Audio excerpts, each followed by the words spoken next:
जय श्री राधे कृष्णा। आज मैं आपको बताऊंगी कि पृथ्वी का किस तरह से सृजन हुआ और अम्बा यज्ञ के द्वारा विष्णु भगवान को माता दुर्गा ने क्या क्या उनको वरदान दिया। तो किसी समय की बात है, माँ दुर्गा ने ब्रह्मा, विष्णु और महेश को स्त्री रूप में प्रवेश कराकर अपने साथ श्वेत मणिद्वीप में घुमाने ले गई, जहाँ वह बहुत दिनों तक भ्रमण करते रहे। और वहाँ उन्होंने कई नगर के भीतर नगर देखा जो बंधन बाड़ों से और मणियों से सुसज्जित थी। वहाँ जो परिचारिकाएँ थीं, वहाँ गण थे और वहाँ किसी चीज़ की कमी नहीं थी। अचंभित कर देने वाले वहाँ सृजक थे और वह कल्प तरु की भांति था, जो मन में इच्छा करते सब वह प्राप्त करते। इस तरह से विचरण करते करते उनका जब बहुत समय बीत गया, तब माता ने पुनः उन तीनों को पुरुष रूप में प्रवेश कराकर विदा किया। जब ये तीनों पुरुष रूप में प्रवेश कर विदा हुए, वहाँ से निकले, तब वह जाते जाते महासागर के घोर भीतर में पहुँच गए।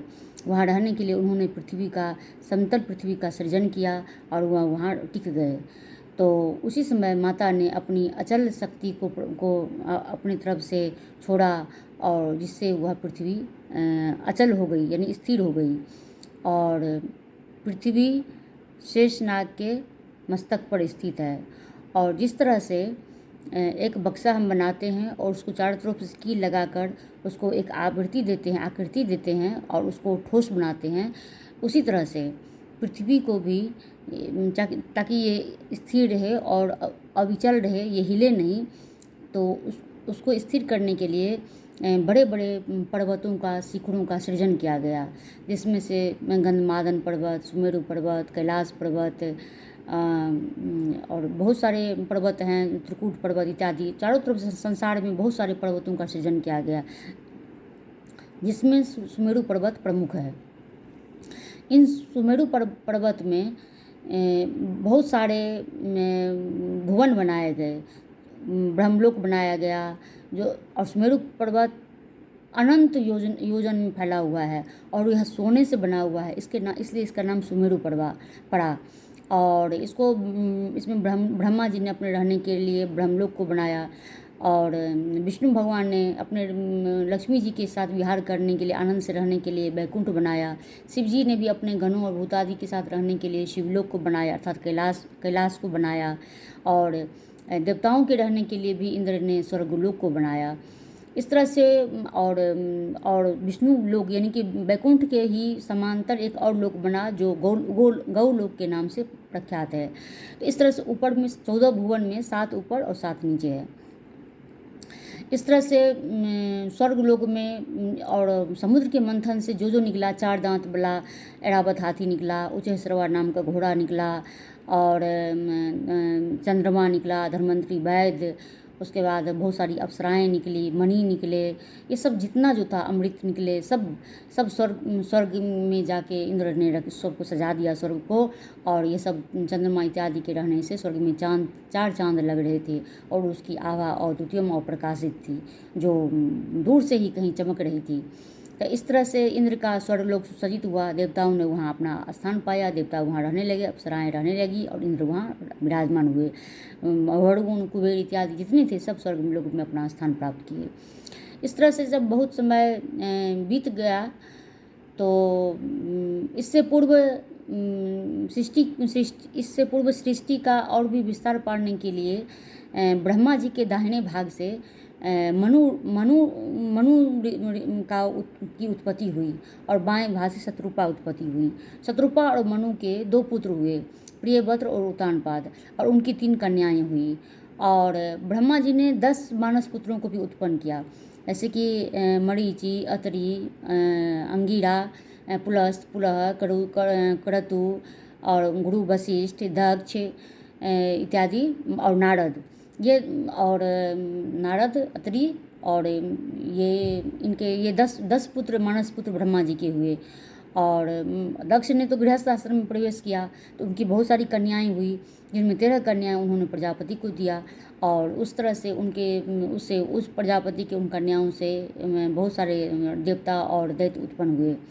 और उन्हीं कन्याओं से इंद्र भी एक उत्पन्न हुए थे। और दैत्य जो उत्पन्न हुए वो भी उन्हीं की दूसरी कन्या से, दिति अदिति जो 2 बहन थी उसमें से एक। तो इस तरह से पूरा सृष्टि दैत्य दानवों से इत्यादि से भर गया। फिर जलचर नवचर अंडज स्वदज उद्भिज इत्यादि सबकी उत्पत्ति हुई। इस तरह से पूरा संसार सृष्टि से पूरा भर गया और संसार इस तरह से चलने लगा। वायु ने वायु दी, कुबेर ने धन दिया, सब और अश्विनी कुमार हुए, वैद्य हुए, धन्वंतरी इत्यादि सब सृष्टि का पूरा सृष्टि का निर्माण हो गया। सब अपने अपने लोक में आनंद से रहने लगे और सृष्टि अपने हिसाब से चलने लगा। ऊंचे ऊंचे पर्वत, 7 समंदर, 7 सागर है और इसको 7 द्वीप के नाम से भी विख्यात है। 7 द्वीप मतलब केवल ये हिंदुस्तान नहीं, 7 द्वीप मतलब पूरा सृष्टि, मतलब पूरा सृष्टि। 7 समंदर पार भी, उधर 7 द्वीप के उधर भी। लेकिन मोक्ष पाने के लिए प्रत्येक मनुष्य को सनातन में ही आना पड़ेगा, अर्थात हमारे आर्यावर्त में ही आना पड़ेगा। पृथ्वी का कई नाम पड़ा, जैसे कि मधुकैटभ के मेदिनी से संगठित होने के कारण उनका नाम मेदिनी, पृथ्वी का नाम एक मेदिनी भी पड़ा। पृथ्वी का चूँकि आधार विस्तृत है इसलिए नाम इसका पृथ्वी पड़ा। इन्होंने धारण किया, इस पृथ्वी को धारण किया शेषनाग ने अपने सिर के ऊपर, इसलिए इसका नाम धरा पड़ा। और पर्वतों ने इनको स्थिरता प्रदान की अपनी शक्ति से, तो उन्होंने पृथ्वी को धारण किया, तो इसलिए इसका नाम महीधरा भी पड़ा। तो पृथ्वी के इस तरह से बहुत सारे नाम हुए और इस तरह से सब सृष्टि से अपने हिसाब से सब चलता रहा। तो एक बार जब वैकुंठ लोक में विष्णु जी अपनी पत्नी के साथ आनंद से रह रहे थे, तो उनके मन में विचार आया कि उनके मन में अचानक से याद आ गया कि किस तरह से वो ब्रह्मा विष्णु महेश स्त्री रूप धारण कर जगदम्बा के लोक को गए थे और किस तरह से उन्होंने मणिपुर को देखा, कितना सुंदर अद्भुत था और कितने प्रसन्न थे, आनंदित थे, वो विहार कर रहे थे। से अचानक से उनको शीघ्रतम से याद आ गया, तो उनको स्मरण हुआ। तो उन्होंने सोचा कि क्यों ना हम अम्बा यज्ञ करें। तो अम्बा यज्ञ करने के लिए वह बैकुंठ से नीचे आए और वहाँ उन्होंने शिव जी को, ब्रह्मा जी को, कुबेर को, इंद्र को, वरुण को, धन्वंतरी को और इनके जितने ब्रह्मा जी के मानस पुत्र थे, वामदेव जी, अत्रि को, वशिष्ठ को, सबको उन्होंने आमंत्रण दिया और बहुत बड़ा विशाल यज्ञ का आयोजन किया गया। 27 वेदनिष्ठ ब्राह्मणों को रखा गया और सभी सामग्री वहाँ पर सुलभ कराई गई और यज्ञ आहुति होने लगी और चंडी मंत्र का वहाँ पर जप होने लगा और हवन होने लगा। जब ये सब बहुत बढ़िया से सुंदर से हो रहा था, तो अम्बा स्तुति हो रहा था, जप हो रहा था, हवन हो रहा था। तो इन सब होने के बाद अम्बा जी, माँ जगदम्बा प्रसन्न हुई और वह आकाशवाणी दी कि हे विष्णु, मैं आपके यज्ञ से बहुत ही प्रसन्न हूँ।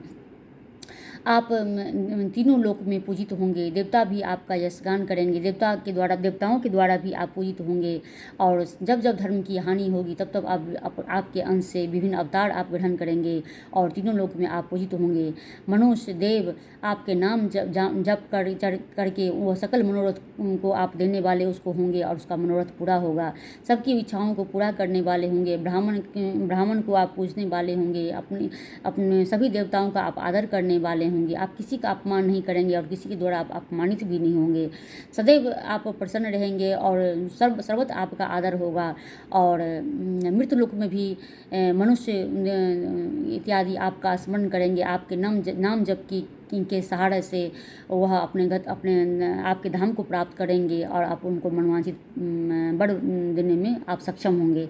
इस तरह से विष्णु जी को उन्होंने बहुत सारा वरदान दिया और विष्णु आकाशवाणी बंद हो गई। उसका विष्णु जी ने सभी देवताओं को, आए हुए अतिथियों को, आए हुए ब्राह्मणों को, यज्ञबीजों को, सबको उन्होंने सम्मान दिया और सब अपने अपने स्थान को वापस चले गए। सब ने अम्बा स्तुति की, ब्राह्मणों ने अम्बा स्तुति का गान किया और सब अपने प्रसन्न होकर सब अपने अपने धाम को गए और विष्णु भी लक्ष्मी सहित अपने बैकुंठ को वापस गए। तो इस तरह से यह पड़ा अम्बा की ये महिमा थी और पृथ्वी की उत्पत्ति थी और विष्णु उनकी जो माया है, उनकी महिमा का वर्णन, महामाया उनको क्या क्या वरदान दिया। तो श्री कृष्ण सर्वत्र पूजनीय हैं। श्री कृष्ण ही विष्णु के अवतार हैं जो गोलोक में राधा जी के साथ वो रहते हैं, जो विष्णु लोक से सटा हुआ है, समांतर है।